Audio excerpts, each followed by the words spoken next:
Hi, I'm Irving, and I'm an Atomaniac.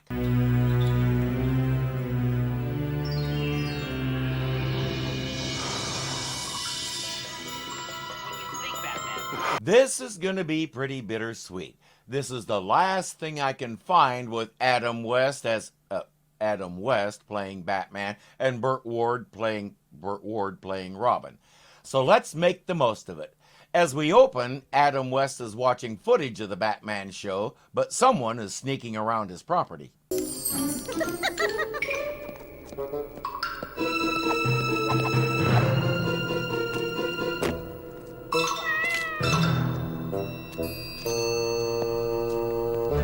Gee, we have a unique laugh and a bowler hat. I wonder who it could be. But that's getting us off to the right kind of start, because everything in this little romp is both obvious and ridiculous. Thanks to that scene, we already know who the big bad is going to turn out to be, which kind of breaks the first rule of telling a story. And if someone doesn't realize what this movie is, right now they're wondering if a 7-year-old wrote it. What's our skulking burglar going to steal?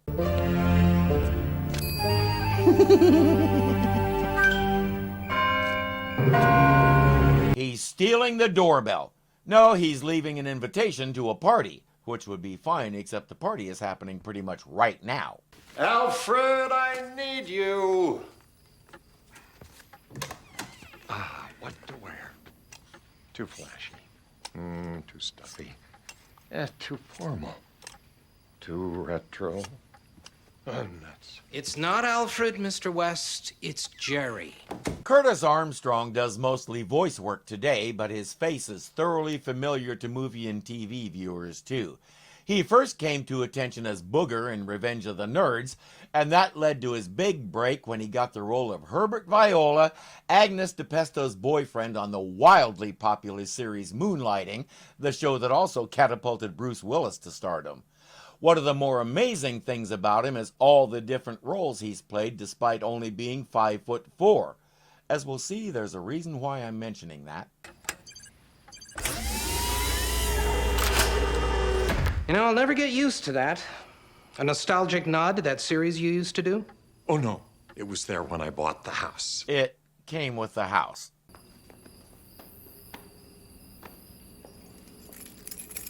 You'll need these. I took the stairs. There's stairs? I'll show you sometime.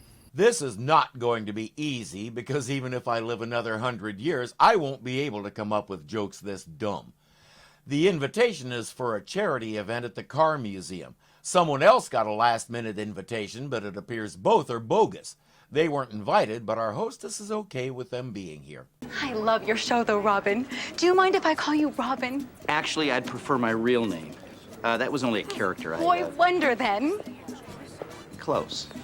Dick Grayson. It's Burt Ward. I'm sorry, I don't know who that is. Well, hello.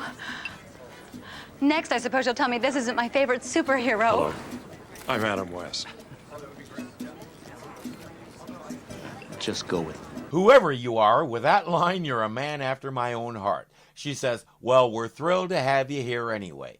She goes off to announce that tomorrow this exhibit will open to the public and thousands of lucky orphans will get to come see all these classic cars, including one of the most iconic cars of all time.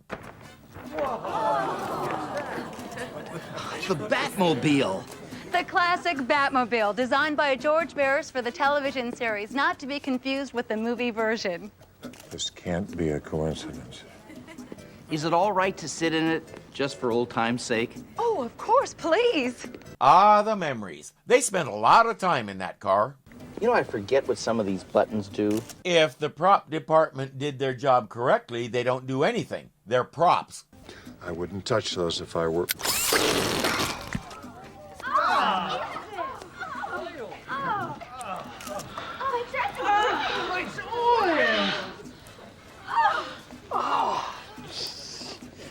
Sorry, I didn't know it was loaded.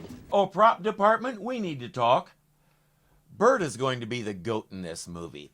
Both during these types of scenes and during the flashbacks, he'll be the bungler who's always getting hurt, always getting the scene wrong, doing the pratfalls, pushing the wrong button. You get the idea. Better get out of the car. Did you know I kept a key? Sort of a souvenir. Really? But who would have known that? I would. And it's just what I've been waiting for. By the time the lights come back on, Adam's key is gone, and so is the car it goes to. Holy tire tracks, look! They go from 2 to 1. It went out on 2 wheels. That fiend. He may be a fiend, but he's an excellent driver. Not to mention the car has an exceptionally low center of gravity. All that was to set up the premise of our story. Adam and Burt must follow the clues, recover the Batmobile, and catch whoever stole it. The key to it all is somewhere in their past, so that means a clip show, right? Wrong! We went to the effort of hiring younger actors and actresses to portray not just Adam and Burt, but some of the villains, some of the slinky villain girlfriends, and many others. I can't exactly call them lookalikes, but I can call them close enough for this flick. And once you get into the film and notice how carefully the actors are mimicking little movements, turns of phrase, and such that Adam and Burt were known for doing, you almost forget you're looking at stand-ins and not the real guys in an earlier incarnation. This thing is even sillier than Legends of the Superheroes, if such a thing were possible, but the acting is top-notch from start to finish. We have to call the police. Does anyone have a cell phone? No time for that. This is a job for actors. We'll find the Batmobile. Us? We wouldn't even know where to start. Perhaps there. Gee, who from the old show used tricks like that to give you clues? Who could it be? I just don't know.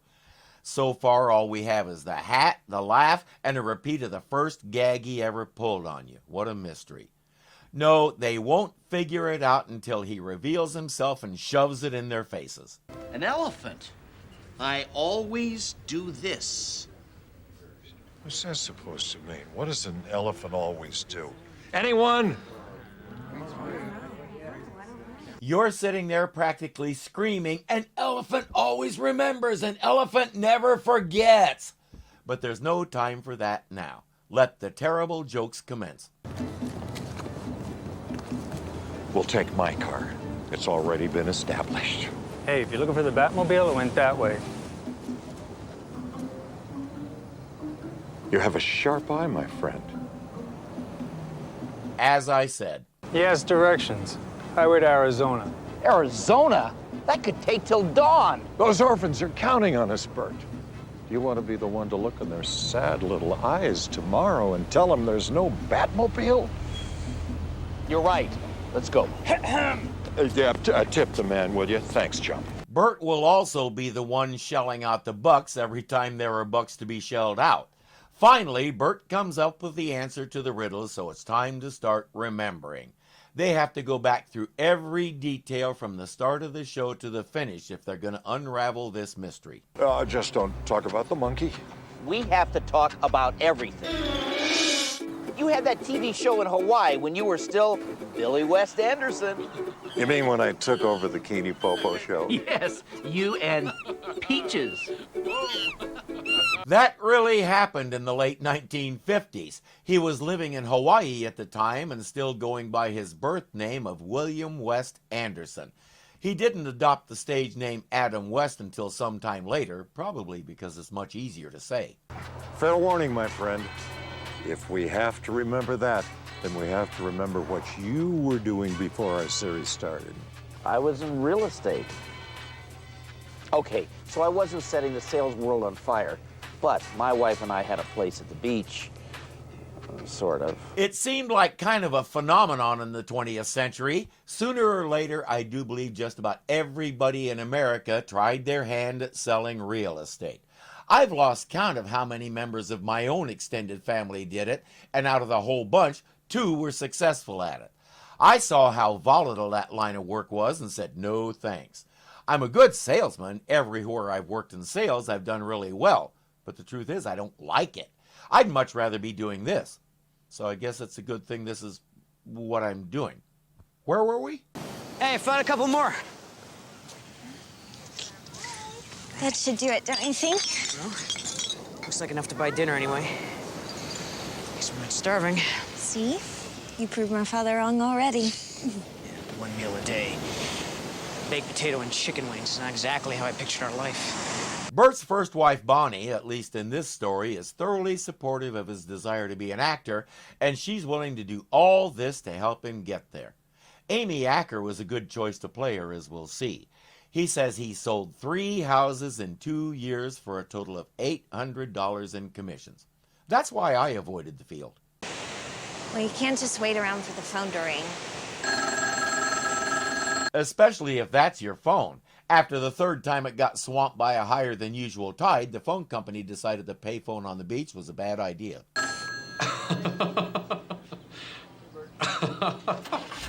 Oh, I said this was a serious crime fighter. Completely serious, Lou. I mean, that's what makes the comedy work. He doesn't know he's funny. That's our young Adam West. His name is Jack Brewer, and he's not a bad stand-in. He did a few acting jobs, but this was his last one. He gave it up and became a successful photographer in Southern California. Look at anybody who's ever gotten into a costume. George Reeves as Superman, Clayton Moore as the Lone Ranger. They couldn't get arrested after that.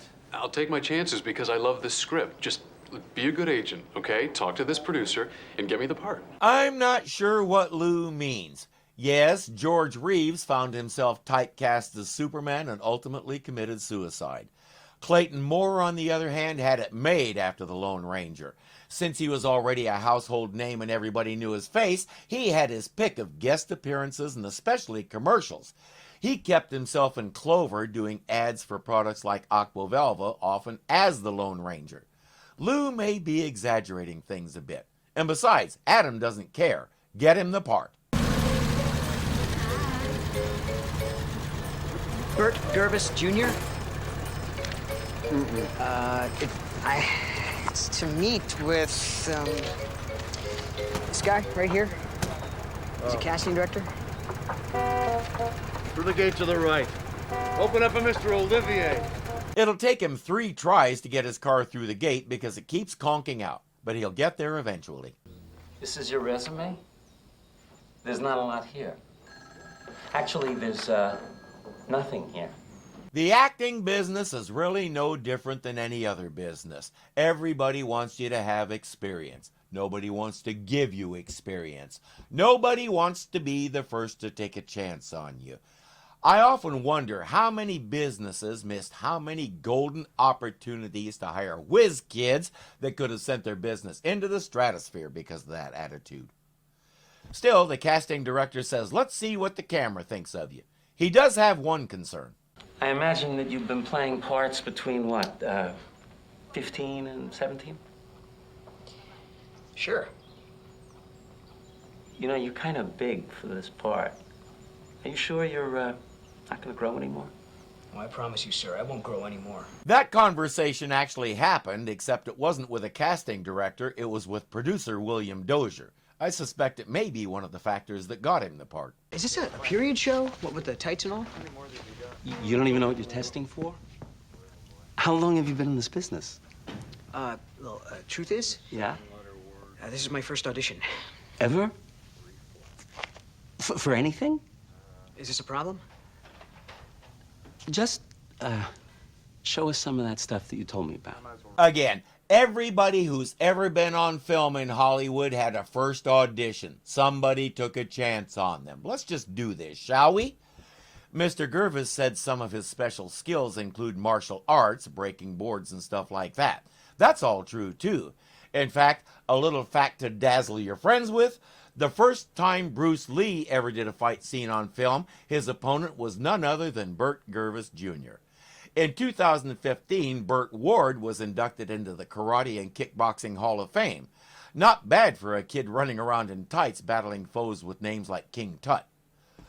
Our actor playing young Burt is Jason Marsden. He's done a little bit of everything, including tons of voice work. He did voices for 2 of my favorite movies, in fact. He was the voice of Binks the Cat Boy in Hocus Pocus, and he was Max in a Goofy movie, a film I could watch over and over. If you follow this channel, you might remember that my daughter and I covered a song from that movie. I'll try to remember to include a link. Burt Jervis Jr. You might think about changing that. Robin, audition. Robin? Hold the role. Yeah, Batman's sidekick. You know, the comic book character? Oh, you're kidding. I used to pretend I was Superboy when I was 3. I'd be speeding around on my tricycle. I'm perfect for this. Yeah, as long as Robin rides a tricycle, you'll be great in the part. The casting director says, let's let the producers and the network decide who's perfect and who isn't. I get it, though, especially as an ADDer. You get excited and stuff just comes tumbling out because your filters are off getting lunch or something. Whatever his name is, shows off breaking some boards and doing a little tumbling, while we head off for the highway to Arizona to see what our heroes are currently doing. What's this? We still have to find it. Hey, Adam, look. The Highway to Arizona Bar's having a happy hour. Great place. Just down the street from the car museum. You knew about that place? Yeah, why? What? Remember, Robin was the smart one who always figured out the clues to the puzzles, eventually. When did we first meet? The first day of shooting? It was at our screen tests. No, I'd already signed the contract. It was just to see if we had the right chemistry. Yeah, right. Burt Ward really did get the short end of a lot of sticks when it came to the show. He got paid a lot less than Adam West did, among other things. We'll reflect on the fact that Adam West had some stiff competition for the Batman role in the form of Lyle Wagner. He was already insanely popular as a regular on the Carol Burnett show. He had the looks, the voice, and the talent, but Adam had that certain something that nobody can define. It just works, and you know it works. Lyle Wagner would get his chance to do a superhero show a few years later when he became Steve Trevor, Wonder Woman's boyfriend, but not really. I'll try to remember to include a link to my reviews of that show, too. If I forget, it's called Cartertopia. Enjoy. Burt, over here. This is Adam West. I'll be playing Bruce Wayne in the scene with you. Adam, Burt Jervis. That's Burt Ward now. See, Ward's my mother's maiden name, and Burt with a U instead of an E. Just to look stronger. Certainly an improvement. I have goosebumps. This kid reminds me so much of myself at that age. Eager to please, over-explain everything because I'm so excited, desperately need to shut up and get down to business.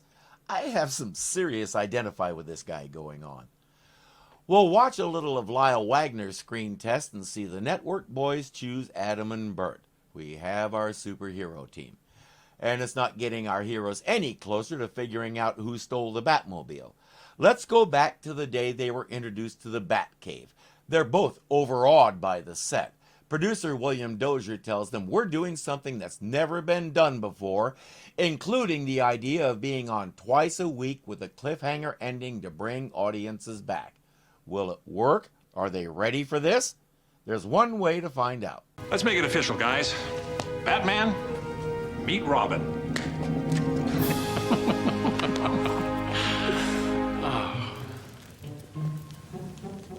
Hold it! Freeze frame that memory. We weren't alone that day. You're right, Adam. There was someone else there. Someone lurking in the shadows. Good guys don't lurk. At least in 1966 they didn't. Nowadays, people often lurk on the internet, following discussions and such, just watching and following, but not joining in. I haven't done that a lot. I usually end up chiming in somewhere because even with medication, I have trouble keeping my big yap shut. And I'm willing to bet that whoever it was is the same guy we're looking for today. But who could that be? And will Adam and Burt be able to find him and the missing Batmobile before it's too late? Stay tuned. Did you hear that? Hear what? We have another running gag. Eventually, Burt will start hearing it too, and we, the viewers, even recognize the voice. But our heroes are unusually thick today, so there's a lot of things that will take them forever to figure out. Runtime, you know. 3 blocks from the museum. It only took us 14 hours. As I said, runtime. Oh, wait. The patrons in the bar are wearing henchman shirts with their names on them. Order me something wet, will you? It's been a long ride and the bat room is calling. Chub. What'll you have? A shot of information, my friend. 2 club sodas, neat, extra ice, one with a cherry.